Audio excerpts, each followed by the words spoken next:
Hello दोस्तों, मैं हूं प्रकाश सिंह और एक बार फिर से आप सबका स्वागत करता हूं अपने इस यूट्यूब चैनल ऑटोजिनी में। दोस्तों, आज हम जिस टॉपिक पे बात करने जा रहे हैं वो है पावर और टॉर्क। पावर और टॉर्क इंजन का जो सीसी होता है, इंजन का जो डिस्प्लेसमेंट होता है, उस पर कैसे डिपेंड करता है। अगर हम सीसी को इंक्रीज करते हैं तो पावर और टॉर्क में क्या डिफरेंसेस आते हैं वो इस वीडियो में हम जानने की कोशिश करेंगे। लेकिन इससे पहले ये जानना जरूरी है कि इंजन का जो सीसी है वो क्या है। तो इंजन का जो डिस्प्लेसमेंट होता है, इंजन की जो कैपेसिटी होती है, उसकी यूनिट होती है सीसी, लीटर और क्यूबिक इंचेस। तो इंजन का डिस्प्लेसमेंट एग्जैक्टली होता क्या है, उसको कैसे कैलकुलेट करते हैं मैथमेटिकली, उसका कौन सा फॉर्मूला होता है, कौन से टर्म पे वो डिपेंड करता है। इसके अलावा सीसी, लीटर और क्यूबिक इंचेस क्या है, इन तीनों में क्या रिलेशन है, इन सब के बारे में मैंने एक सेपरेट वीडियो बना रखा है जिसका लिंक मैंने नीचे डिस्क्रिप्शन में दे रखा है। बहुत ही सिंपल वे में समझाया गया है, आपको बहुत ही ज्यादा इजीली समझ में आ जाएगा। तो इस वीडियो में देखते हैं कि अगर हम किसी भी इंजन की जो सीसी है उसको इंक्रीज कर देते हैं तो क्या होता है, उसकी पावर इंक्रीज हो जाती है और सेम टाइम पे उसका जो टॉर्क है वो भी इंप्रूव हो जाता है। करते क्या है एग्जैक्टली, हम इंजन की सीसी को इंक्रीज करने के लिए इंजन में यूज कर रहे जो सिलेंडर है उसका स्ट्रोक लेंथ और उसका जो बोर है उसको इंक्रीज करते हैं। मतलब सिंपली बोल सकते हैं कि जो इंजन का साइज है उसको हम इंक्रीज कर रहे हैं। इंजन की साइज इंक्रीज कर रहे हैं तो इंजन का पावर और टॉर्क दोनों ही इंक्रीज हो रहे हैं। एग्जाम्पल से समझते हैं। किया सेल्टोस हम सब जानते हैं। इसके इंजन की स्पेसिफिकेशन देखते हैं। 1.4 litre turbo GDI engine use किया गया है जिसकी जो डिस्प्लेसमेंट है वो है 1493 सीसी। इससे जो मैक्सिमम पावर मिलता है वो है 113 bhp और जो मैक्सिमम टॉर्क मिलता है 150 न्यूटन मीटर का मिलता है। दूसरा एक और एग्जांपल देखते हैं जिसमें मर्सिडीज बेंज जीएलई, इसका हम इंजन की स्पेसिफिकेशन देख लेते हैं। इसमें जो इंजन यूज किया गया है उसकी जो डिस्प्लेसमेंट है वो है 2143 सीसी और जो इससे मैक्सिमम पावर मिलता है वो 201.15 bhp और जो मैक्सिमम टॉर्क मिलता है वो मिलता है 500 न्यूटन मीटर। तो बेसिकली हम अगर यहाँ पे देखेंगे तो किया सेल्टोस का जो इंजन डिस्प्लेसमेंट है वो कम है, इसीलिए इसका जो पावर और टॉर्क है वो भी कम है। जहाँ पे मर्सिडीज बेंज जीएलई का जो इंजन का डिस्प्लेसमेंट है वो ज्यादा है, इंजन की जो सीसी है वो ज्यादा है, इसीलिए जो इसका मैक्सिमम पावर और टॉर्क जनरेट करता है वो भी ज्यादा करता है। अब अगर हम बात करें इंजन की साइज, तो इंजन की साइज कैसे हॉर्स पावर और टॉर्क पे डिपेंड होता है वो हम इस फिगर से समझने की कोशिश करते हैं। इसके लिए मैंने दो एग्जांपल लिए, एक कमर्शियल व्हीकल का लिया, कोई सी भी व्हीकल ले सकते हैं आप, और दूसरा स्पोर्ट्स कार लिया। अभी हम सबसे पहले फिगर पे कंसंट्रेट करते हैं। जो कमर्शियल व्हीकल का इंजन है उसमें जो सिलेंडर यूज किया गया उसका बोर कम है as compare to sports car वाले इंजन की, बट उसका स्ट्रोक लेंथ बहुत ज्यादा है। अब इससे क्या फर्क पड़ेगा, इससे ये फर्क पड़ेगा कि जो टाइम पिस्टन को टीडीसी से बीडीसी या बीडीसी से टीडीसी जाने में लगेगा वो ज्यादा लगेगा। इसके अलावा क्योंकि जो सिलेंडर है वो बड़ा है, इसीलिए इसमें जो एयर फ्यूल का मिक्सचर जाएगा उसकी क्वांटिटी भी ज्यादा होगी। इसका मतलब क्या है कि कंप्रेशन रेशियो ज्यादा होगा। अब अगर ये सारी चीजें ज्यादा होंगी, इन पिस्टन को ज्यादा टाइम ट्रेवल करना पड़ेगा, इसकी जो एयर फ्यूल का जो मिक्सचर होगा वो भी ज्यादा होगा। इससे होगा क्या, इससे हमें मिलेगा ज्यादा टॉर्क, क्योंकि इंजन की मूवमेंट कम होगी। इंजन पे जो जो पिस्टन फोर्स लगाएगा आपका क्रैंकशैफ्ट पे वो ज्यादा होगा एज कंपेयर टू उसके स्पीड से। तो जितनी ज्यादा फोर्स के साथ हमें पिस्टन क्रैंकशैफ्ट पे फोर्स लगाएगा उसी फोर्स को हम क्या बोलते हैं, टॉर्क बोलते हैं। तो कमर्शियल व्हीकल में हमें जनरली चाहिए क्या होता है, हमें ज्यादा टॉर्क चाहिए होता है, क्योंकि हमें कमर्शियल व्हीकल में स्पीड नहीं चाहिए होती, हमें चाहिए होता है ज्यादा पावर, ताकि वो ज्यादा लोड को बियर कर सके।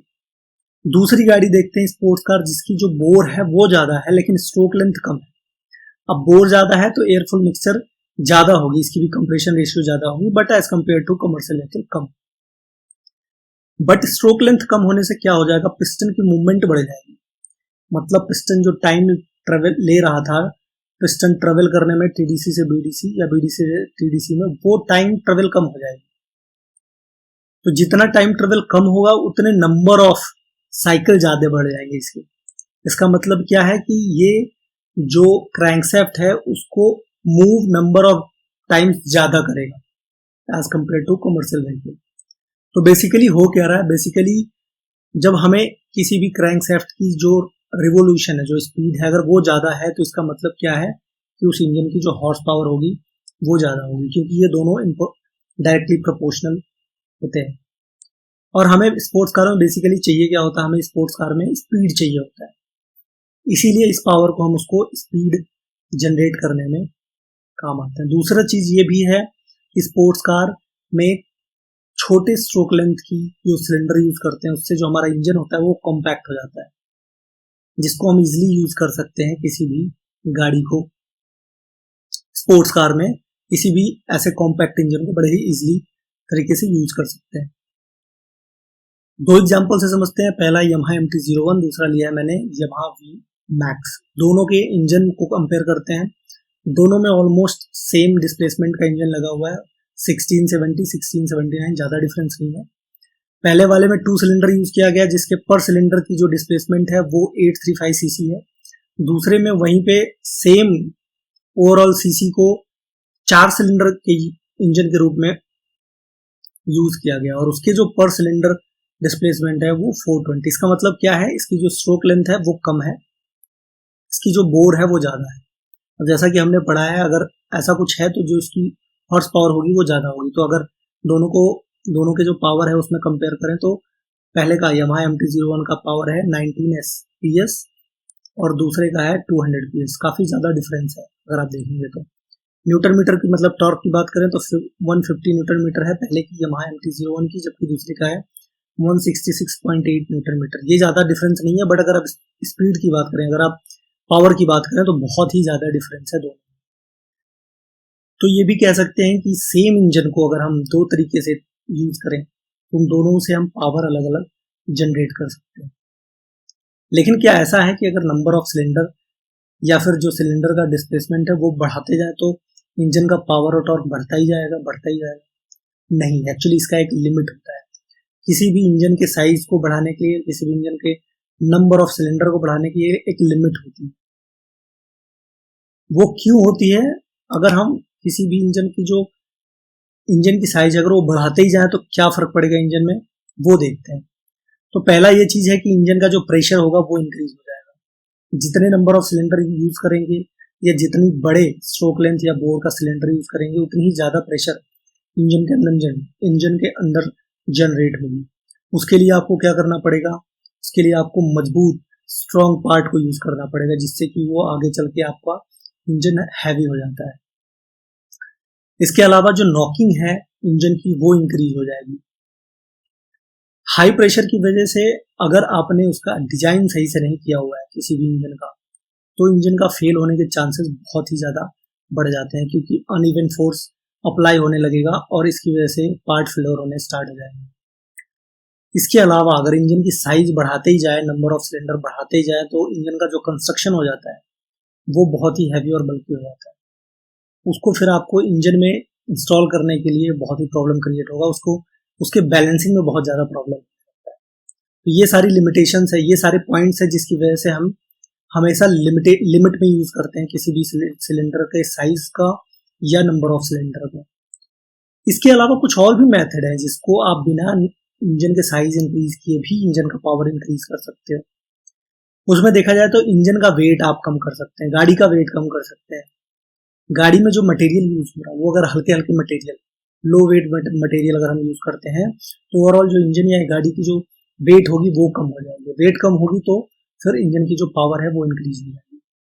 दूसरा है कि जो परफॉर्मेंस किट है उसको यूज कर सकते हैं, मतलब कि जो ECU यूज किया जाता है या फिर जो इंजेक्टर यूज किया जाता है, जो इग्निशन सिस्टम में सिस्टम पूरा यूज किया जाता है, उसको इलेक्ट्रॉनिकली कंट्रोल किया जाए जिससे कि वो बेहतर रिस्पॉन्स दे सके, उसकी एफिशिएंसी बढ़ जाए, जिससे कि उसका पावर इंक्रीज हो जाए। दूसरा, एग्जॉस्ट सिस्टम को मॉडिफाई कर सकते हैं, हल्का मटेरियल यूज कर सकते हैं एग्जॉस्ट सिस्टम में। कुछ और भी मॉडिफाइड चीजें आती हैं जिसको यूज करेंगे तो आपका पावर इंक्रीज हो जाएगा। इसके अलावा फोर्स इंड्यूस सिस्टम यूज करेंगे, जैसे कि टर्बोचार्जर यूज करने से भी आपकी इंजन की पावर बढ़ जाती है। बट इन सब चीजों के लिए आपको इंजन के में नंबर ऑफ सिलेंडर या इंजन का जो साइज है उसको इंक्रीज करने की जरूरत नहीं पड़ती। तो ये सारे पॉइंट्स हैं जिसपे इंजन की पावर और जो टॉर्क है वो डिपेंड करता है। तो दोस्तों उम्मीद करता हूँ ये वीडियो आपको पसंद आया होगा। अगर पसंद आया तो इसे लाइक कीजिएगा, दोस्तों के साथ शेयर कीजिएगा, और अगर आप इस चैनल पे नए हैं तो इसको सब्सक्राइब भी कीजिएगा। नीचे दिए हुए बेल आइकन पे क्लिक कीजिएगा, जिससे कि मेरे आगे आने वाले वीडियोस का जो नोटिफिकेशन है वो सबसे पहले आपके पास पहुंचे। तो दोस्तों इस वीडियो में इतना ही। थैंक यू, धन्यवाद।